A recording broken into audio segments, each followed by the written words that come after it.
এই যে আসসালামু আলাইকুম, আপনারা কেমন আছেন? আলহামদুলিল্লাহ আমি ভালো আছি। এই যে আজকে একটা রান্না নিয়ে আসছি সুপ্রিম ব্লগ থেকে, আপনারা দেখতে থাকেন। যে আমি আজকে মরিচ দিচ্ছি,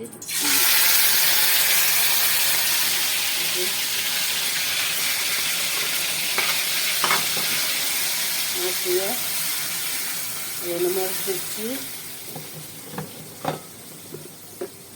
মরিচ দিয়ে দিচ্ছি, দিয়ে দেবো।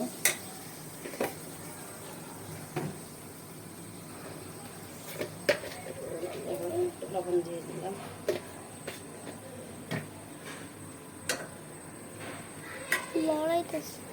লড়াইবে না করে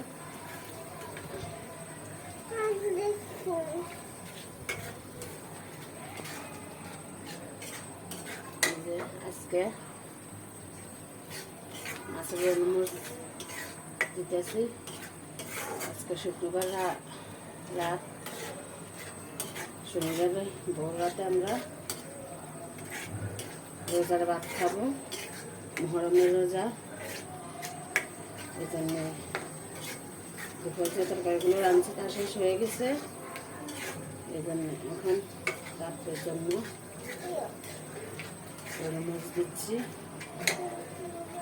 এর সাথে দিয়ে দেব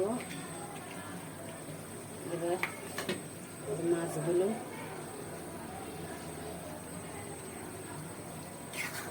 এবারে বাইন্ডে আর সুন্দর করে একবারে মিশিয়ে দেব।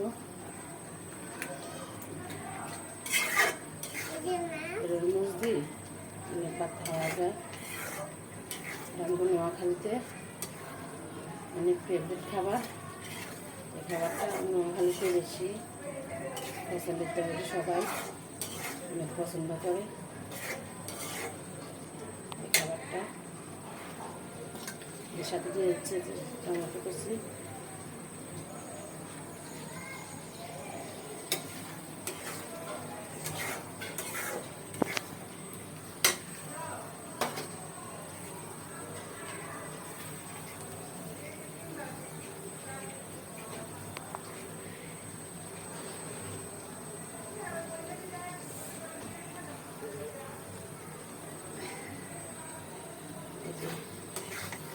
ভালো করে এভাবে ভাজা করে এরপরে পানি দিয়ে দেবো। এগুলো আবার জাল মরিচ না, এগুলো মিষ্টি মরিচ। আমরা আবার তেমন একটা জাল বেশি খাই না, এই জন্য মিষ্টি মরিচ দিয়ে মরিচ দিলে খেতে অনেক মজা লাগে। জাল কম লাগে, বেশি জাল পছন্দ করি না।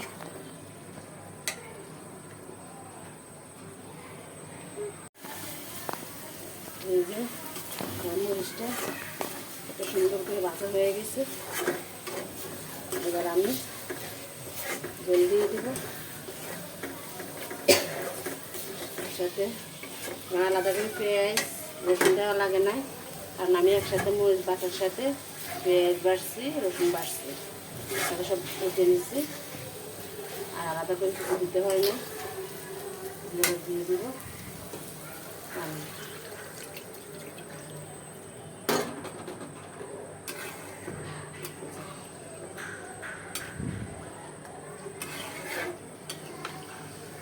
এই পানিতে মরিচগুলো সিদ্ধ হয়ে যাবে, জাল সিদ্ধ হবে।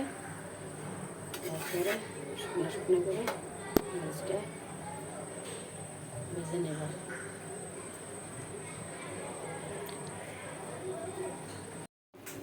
এই যে আমার রোড়া মরিচ হয়ে গেছে, এবার নামিয়ে নেব। আজকের রান্না এ পর্যন্ত।